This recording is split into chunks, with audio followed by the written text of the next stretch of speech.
to another episode of MeLoMax 6-Scale Figure Reviews.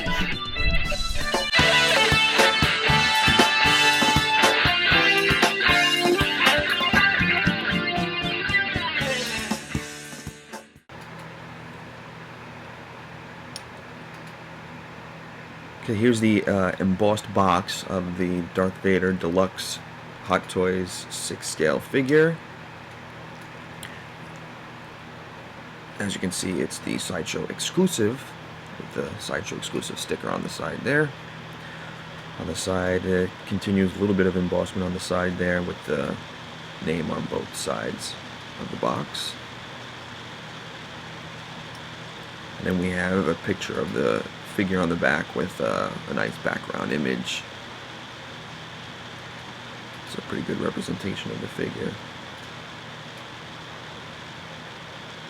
It's a basic shoebox design. The top just slides off. A piece of paper in there to keep the images from sticking together and shipping and peeling and all that stuff.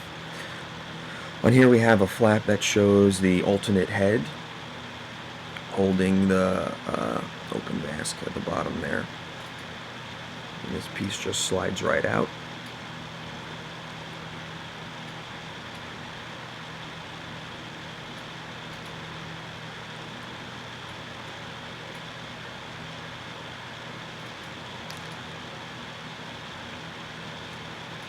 And we have the vac formed packaging to keep the figure safe.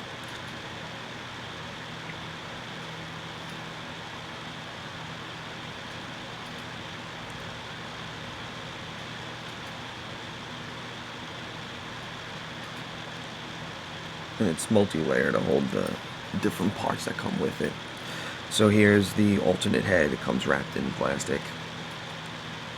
As you can see, it's got a extremely detailed paint job. As far as the paints for Hot Toys figures is really no contest. It's the Sebastian Shaw head. No eyebrows painted on, even though Return of the Jedi, when they did reveal this head, did have eyebrows originally. Lucas changed it as far as the special editions or whatever, the newer editions of the movie. Here's the back piece, the back of the neck piece. You can see the nice scarring on his head and the detailing there. And beautiful paintwork, especially like on the eyes, the gloss paint on the eyes. Here's the faceplate that goes on.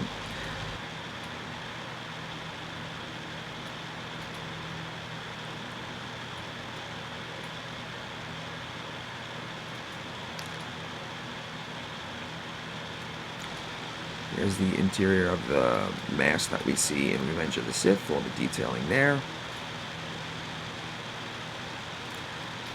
And paint job and all that.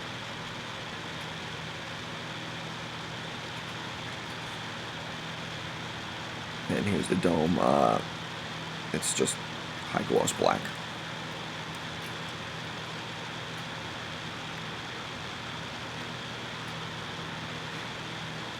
Now, a lot of people say, some reviews have said that you can't put it's not meant to put the pieces of the helmet onto the figure, but with a minimal attempt here, the faceplate does slide right in and actually holds onto the figure without any damage whatsoever to the paint job of the mask or of the head. The dome, however, does just kind of sit on there. There's no way to hold it on, but if you're displaying the figure and you do want to have this for some strange reason, you just hold the dome there and it will just stay on. But of course, if you knock it, it'll come right off. But it looks fine. It's the completed helmet and all that. So it just pops off pretty easy. You can see there's tabs in there to hold it on. Now, as far as the paint job goes, this is a Return of the Jedi figure, but as you can see, there's the gunmetal gray. The Return of the Jedi paint job is more of a silver. Empire and A New Hope was gunmetal gray. As a Darth Vader costumer myself, I can tell you with absolute accuracy that this is not just a Return of the Jedi figure, even though the unmasked part is from Return of the Jedi, but they use alternate paint, black and gunmetal gray, so you can see it in the film, because it is just a black costume and you really can't see the detail in there. Here's the inside of the other inside of the packaging. You can see that's where the base is held in place. It's a really cool base. Here's an additional base for the helmet pieces. Now this clips onto there pretty good, and then this goes right on top, and you it does light up. So what you do is you unscrew the bottom there, because there's a tab in there to prevent it from accidentally going on during shipping. So you unscrew the bottom really quick.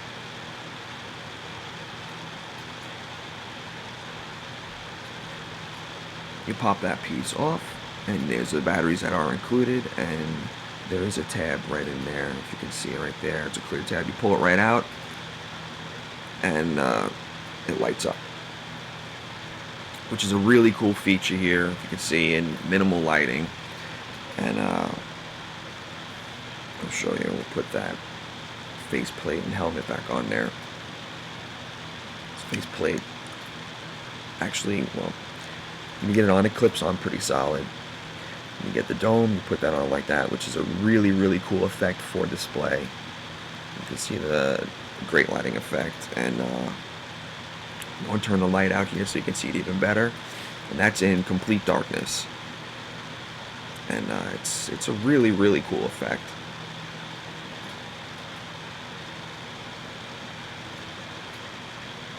There is just the whole handle of the lightsaber. It's got D-ring loops on both sides. Here's all the various hands that come shipped with it, plus 2 hands that are already attached to the figure.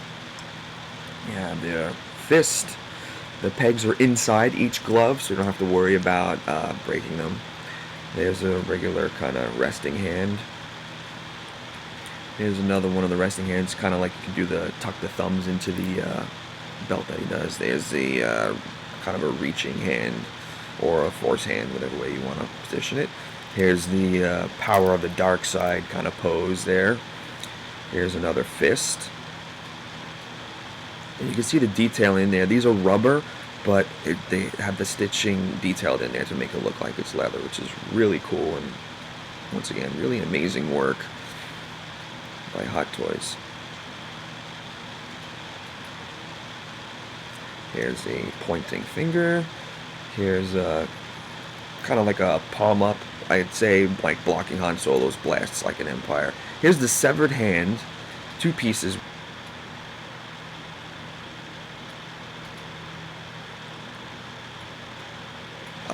It's got the wire sticking out, a magnificent paint job on the wrist piece where the fist is detached. It's really detailed, and the video doesn't do it justice. Here's the other side, is the hand, and you can see where the wires would go. The hands do come off and on pretty easily. You can pop them off, pop it right back in there. There is the figure itself. Now this figure is definitely amazing. I wasn't planning on getting this actually, and my wife had purchased it for me as a surprise, and I'm really, really happy with it. We'll check out the base here right now. It's really cool. It's got the Imperial cog on it, and the slits on the side to make it look like the scene in the carbon chamber. And it does light up, which is really nice. You can see it with light, but here's with a little bit of darkness. It looks absolutely fantastic as well.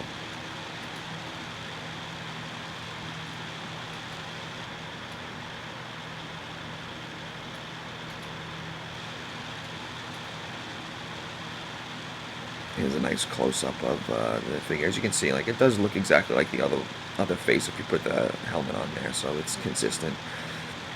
It's the high gloss paint with the black paint with the gunmetal gray. The head does pop off. You want to be a little careful because it doesn't pop off easily, so you want to get a decent grip so as not to screw up anything else. And you want to kind of, you got to fuss with it. You got to fuss with it. It's a little hard to get off, but you want to be careful because you can break it. While this is an action figure, it's not a toy. Here's the detailing. You can see that they do have a painted head in there for continued accuracy. It doesn't come out or anything like that. Nothing pops off, but they're doing that for consistency and accuracy, which is pretty cool. Here's the alternate head that it goes on real easy. The heads do pop on easy. Just a little bit of pressure. It pops on right there. It's got great movement up, down, side to side.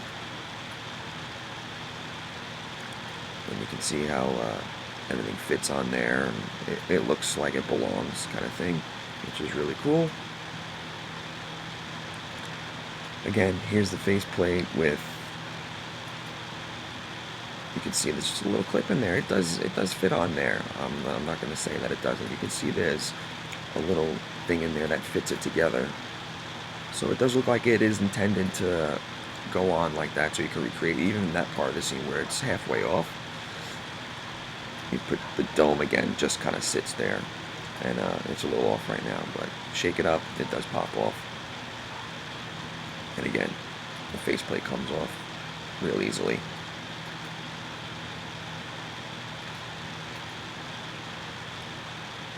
This head comes off a little bit easier because you don't have to worry about the dome. You want to make sure, though, that you watch the cape chain because it is very thin plastic and you can break it. Put his regular head back on there. The cape is, it feels like a lycra, almost spandexy material, but it hangs really, really well. A lot of problems with a lot of the figures, even just the toys themselves.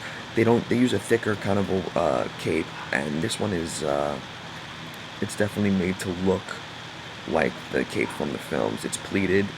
If you grab the ends of it and you lay it out flat, it will form a circle. That's how well done it is. The inside, the inner robes are exactly the same. It's that same kind of sort of stretchy material. The bodysuit doesn't feel like it's actual leather, although it is stitched to have the lines in there like the actual costume from the films. Pop the lightsaber out of his hand here, and it's got the same thing, the two D rings on there, so it can hook on the blade. The lightsaber blade is pretty sturdy. I wouldn't exactly go bending it a lot, but you know, if it falls, it should be able to withstand a fall or two.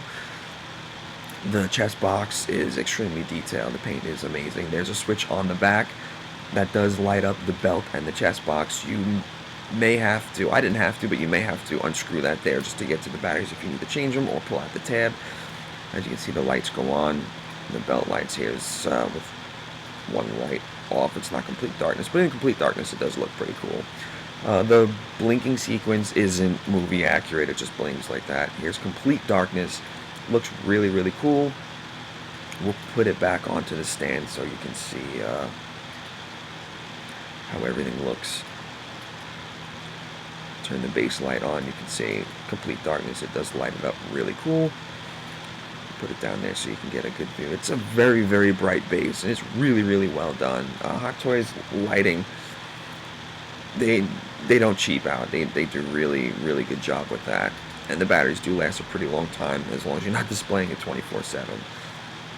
The switch in the back is kind of thin, though, so you might want to be a little careful with that. I don't know.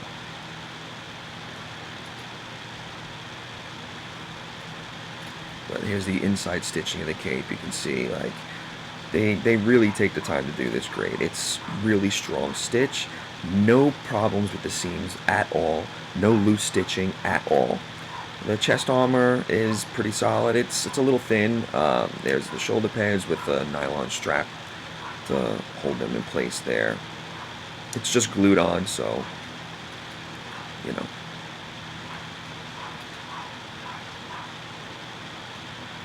The posability is great. It's got a good standard true type body. It's a little bigger than the rest. The shoulders, front and back, side to side, up and down. The elbows, you can twist the arms. There's not much maneuverability in the waist because of the costume. It's really tight as far as side to side, backwards and forwards. So you could get some decent stances, but I wouldn't say too deep. The legs, though, They do have pretty good posability as far as front, back, the double knee joints, so that it does bend back pretty far, so you could get some of those classic kneeling pose when he's talking to the Emperor.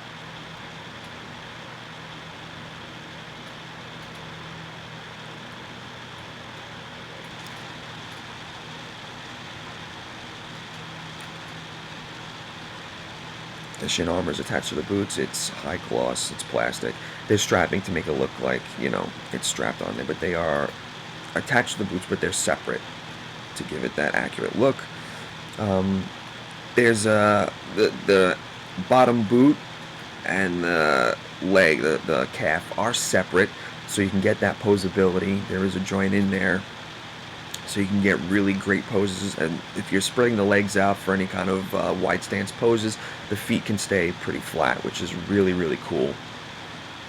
You got good side-to-side motion, good twisting, and then the front to back, so you can get like a really good, I guess if you want to do like, you know, never really see him running, but if you want to do a pose like that, you know. Again, the cape chain is thin. It's got a little hook in there. You want to be careful because it's pretty thin. The lightsaber fits really good in the hand there. It's not really loose. The posability again is great. Fix him back up there so you can get a good idea of just how great it can look. Now, as far as the value goes, it's again, Hot Toys base price has increased, but this figure is definitely worth it. Like I said, I wasn't planning on getting it, but I gotten it as a gift, and it's really well worth it. It's got great posability. It's really well done. The paint is fantastic. I mean, it's Hot Toys. What do you expect? It's worth it. It really is. Like I said, the things you want to watch out for, some of the plastic could be a little thin. The switch is a little thin. Removing the heads, you want to be careful, and the cape chain is a little thin. But the value is there. It's definitely worth a purchase. And you definitely won't be sorry. This is one of those things that once it's gone, you'll probably kick yourself. So, that's it. See you next time for our next Hot Toys 6 scale figure review from Sideshow.